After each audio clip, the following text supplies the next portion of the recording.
समजला, अभ्यास कसा करायचा समजला. ओके, पेपर पॅटर्न समजला, अभ्यास कसा करायचा समजला, पण अभ्यास करायचा कसला आहे madam?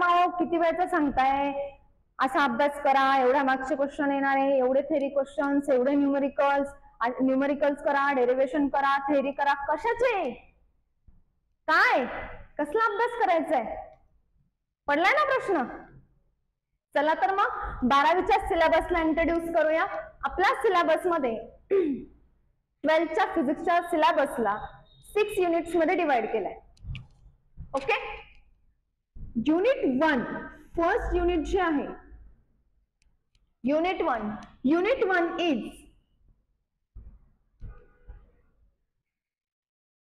Solid and fluid mechanics.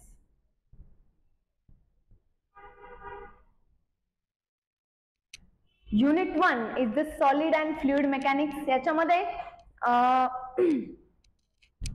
आपला फिजिक्सचा सिलेबस हा 6 युनिट्स मध्ये डिवाइड केलाय. So first unit is solid and fluid mechanics. तर या युनिट मध्ये आपल्याला शिकायचे मोशन ऑफ पार्टिकल्स. पार्टिकल्सचे वेगवेगळे motion, circular motion, rotational motion, linear motion, translational motion, rolling motion, हे सगळे मोशनचे टाइप्स, म्हणजे पार्टिकल जे काही मोशन परफॉर्म करतो या सगळ्या मोशनचे टाइप्स आपल्याला या सॉलिड मेकॅनिक्स मध्ये शिकायचे. अँड देन फ्लुइड मेकॅनिक्स मध्ये आपल्याला काही फ्लुइडच्या प्रॉपर्टीज शिकायच्या आहे आणि त्याचे फर्दर कॉन्सेप्ट शिकायचे आहे, ज्याच्यामध्ये तुम्ही बघत असाल की फ्लुइडच्या ज्या काही प्रॉपर्टीज आहे, विस्कोसिटी असेल, सरफेस टेन्शन असेल, हा सगळा पार्ट या सॉलिड अँड फ्लुइड मेकॅनिक्स मध्ये आपल्याला कव्हर करायचा आहे. Then next unit is unit second. Next unit is heat and thermodynamics.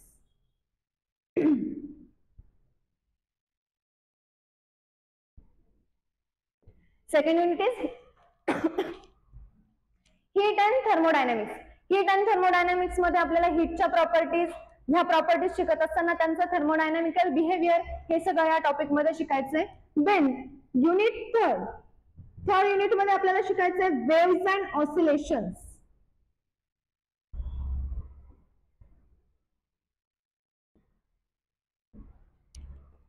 Third unit मध्ये आपल्याला शिकायचं वेव्हज अँड ऑसिलेशन्स, म्हणजे आपण जे काही interference of wave, diffraction of wave, वेव्हचे जे काही पॅटर्न्स असतील, त्यांच्या प्रॉपर्टीज असतील, हे सगळं सेपरेट ज्या गोष्टी शिकत होतो त्या सगळ्या त्यांनी काय केलंय एका चॅप्टर मध्ये कव्हर केलं, ज्याच्यामध्ये वेव्ह ऑप्टिक्स अँड ऑसिलेशन्स याच्यामध्ये आपण ह्या सगळ्या गोष्टी कव्हर करणार आहोत. Then next unit 4. Unit 4 is electrostatics and current electricity.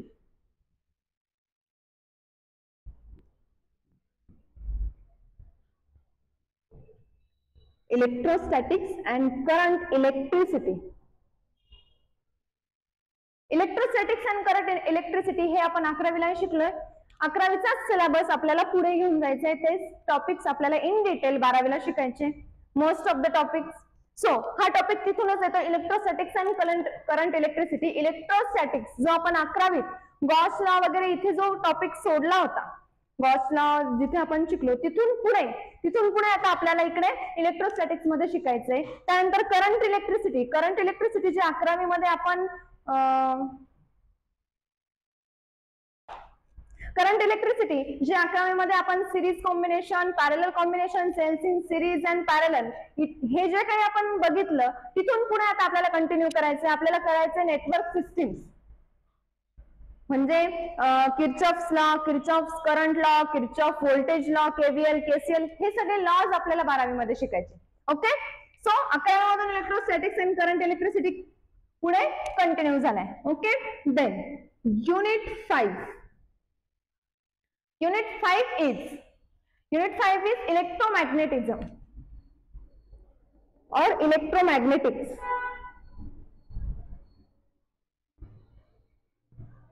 इलेक्ट्रोमॅग्नेटिझम हे युनिट 12वीला थोडंसं नवीन आहे. नवीन म्हणण्यापेक्षा 11वी मध्ये किंवा 10वी मध्ये आपण जे काही मॅग्नेटिझम शिकलो, मॅग्नेटिक प्रॉपर्टीज शिकलो, त्याला आता आपल्याला फर्दर पुढे घेऊन जायचंय. ज्या मॅग्नेटिक प्रॉपर्टीज किंवा एखादा पार्टिकल इन मॅग्नेटिक फील्ड, मग तो कसा बिहेव करेल, त्याचं बिहेवियर काय असेल, त्याच्यावर कुठली मॅग्नेटिक फील्ड, कोणत्या कोणत्या डिरेक्शनने ऍक्ट होणार आहे हे सगळं आपण शिकणार आहोत इलेक्ट्रोमॅग्नेटिझम मध्ये. Okay, then next and last unit, unit 6. Unit 6 is modern physics.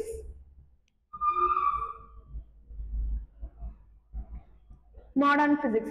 आता मॉडर्न फिजिक्स मध्ये आपण जे काही फिजिक्सचे ऍप्लिकेशन आत्ताच्या काळात आपण यूज करतोय, physics is nothing but the surrounding physical world. आपण जे काही आजूबाजूच्या वातावरणात ज्या गोष्टी घडताय त्या गोष्टींमागे आपलं फिजिक्स आहे. आणि हे मॉडर्न फिजिक्सद्वारे आपण शिकणार आहोत की आपलं जे काही शिकलेलं फिजिक्स आपण आहे, जे लॉ ऑफ ग्रॅव्हिटेशन, इलेक्ट्रोस्टॅटिक्सचे लॉ, इलेक्ट्रोमॅग्नेटिक्सचे लॉ, हे जे काही आपण शिकलो, जो काही अभ्यास केला तो आपण अप्लाय कसं केलं.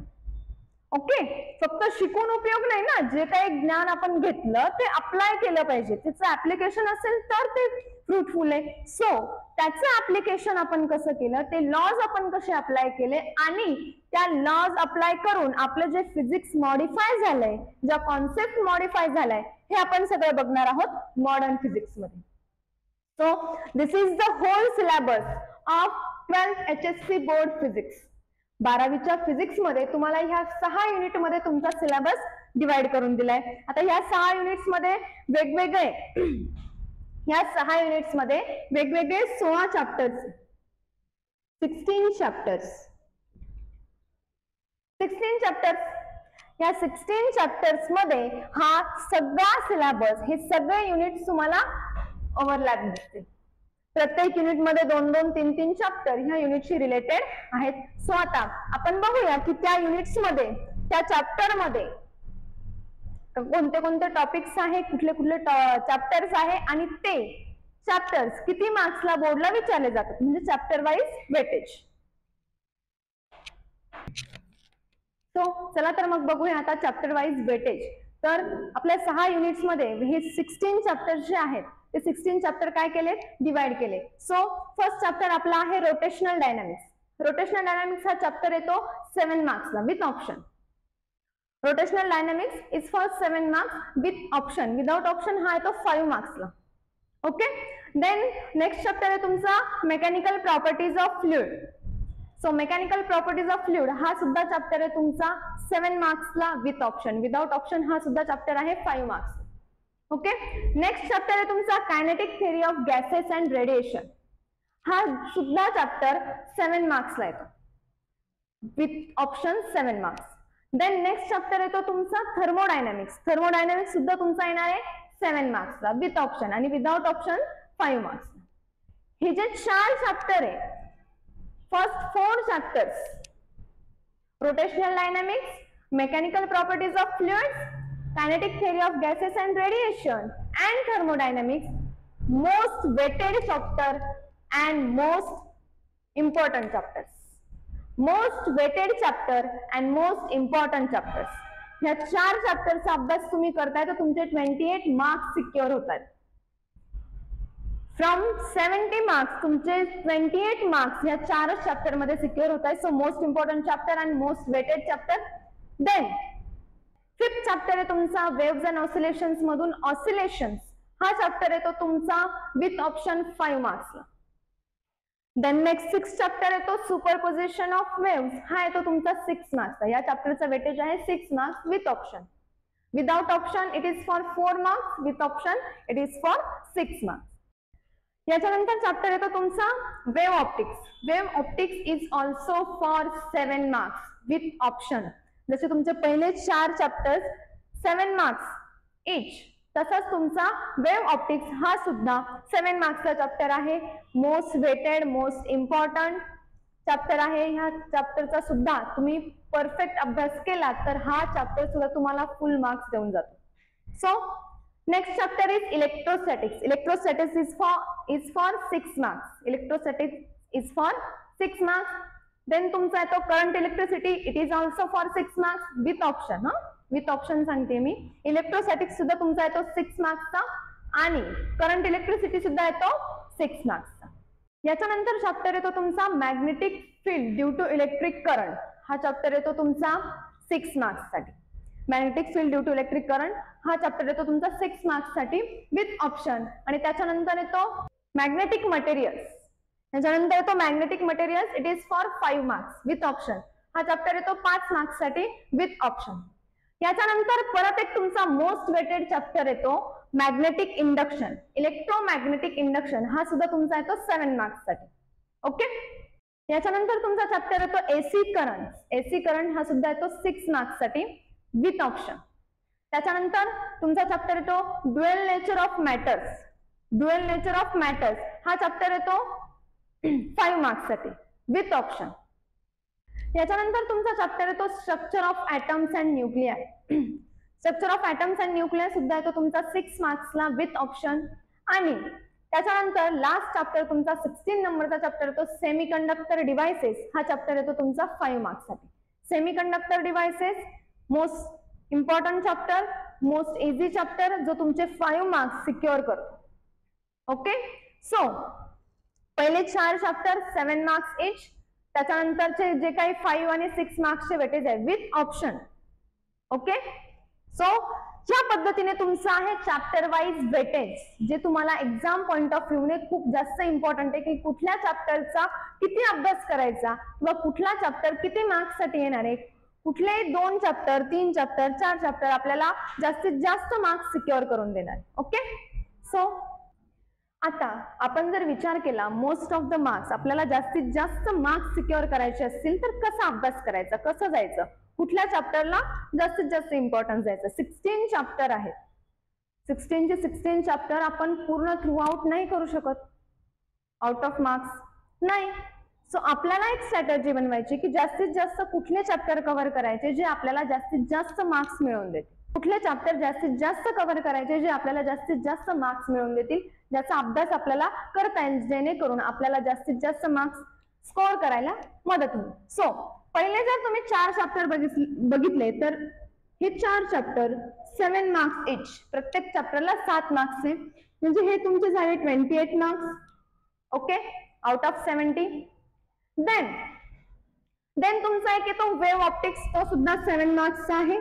त्याच्यानंतर येतो एक इलेक्ट्रोमॅग्नेटिक इंडक्शन, तो सुद्धा 7 मार्क्स आहे, म्हणजे हे 2 चॅप्टर 7 मार्क्सचे. It is 14. ओके. हे 7 मार्क्सचे चॅप्टर जर तुम्ही टोटली कव्हर केले तर तुम्हाला 8 + 4 12 42 मार्क्स तुमचे स्कोर होत आहे. ओके. आउट ऑफ 70 तुमचे 42 मार्क्स स्कोर होत आहे या 4 + 2 6 चॅप्टर्स मध्ये. ओके. देन तुम्ही सेमीकंडक्टर डिव्हाइसेस मी सांगितला 5 मार्क्सचा सोपा चॅप्टर आहे. करंट इलेक्ट्रिसिटी 6 मार्क्स साठी, तो एक सिंपल चॅप्टर आहे. असे जे काही चॅप्टर्स तुम्ही सिंपल जर कव्हर केले तर आउट ऑफ 70 तुम्ही 50 मार्क्सचा जो काही पेपर आहे तो इझिली स्कोर करू शकता, जो तुमचा सिक्युअर तुम्ही ठेवू शकता. आणि देन नंतर तुम्हाला बाकीच्या चॅप्टर्सचा अभ्यास करायचा जो तुम्हाला अप टू 65 to 70 मार्क्स पर्यंत घेऊन जाईल. सो स्ट्रॅटेजी की सगळ्यात आधी आपल्याला या 50 मार्क्सला कव्हर करायचंय. हे जे काही मोस्ट वेटेड चॅप्टर आहे हे आपल्याला कव्हर करायचे. ह्या मोस्ट वेटेड चॅप्टर मधून आपले 50 मार्क्स सिक्युअर होत आहे आणि हे 50 मार्क्स सिक्युअर झाल्यानंतर आपल्याला स्ट्रगल करायचंय पुढच्या 20 मार्क्स साठी. Okay. So most weighted chapter मधून हे जास्त मार्क्स आपले काढून घ्यायचे आणि मग बाकीच्या चॅप्टर्स मधून थोडे मार्क्स आपल्याला काढता येतील. जे महत्वाचं आहे ते फोकसने करणं, ही गोष्ट महत्वाची असते. जे इम्पॉर्टंट आहे, जे आपल्याला जास्तीत जास्त गेन देणार आहे, जिथे आपला फायदा जास्त आहे ते आपल्याला करायचंय. बरोबर ना? काय फायद्यासाठीच करताय ना. 95% स्कोअर करून देताय चला क्लासला, हो ना. फायद्याच्या गोष्टी आपल्याला करायच्या आहे. सो याच फायद्यासाठी तुम्हाला काय करायचंय, मोस्ट वेटेड चॅप्टर्स गोळा करायचे. या मोस्ट वेटेड चॅप्टर्सला आधी टार्गेट करायचं, फोकसने त्यांचं स्टडी करायचंय, ते मार्क्स सिक्युअर करून घ्यायचे आणि मग बाकीच्या चॅप्टरचा स्टडी हळूहळू आपल्याला व्यवस्थित मॅनेज करायचे marks point of view. So ही झाली marks system, chapter wise weightage, आणि ही तुमची सिंपल स्ट्रॅटेजी की तुम्ही कसा जास्तीत जास्त स्कोअर कडे पोहोचू शकता. ओके.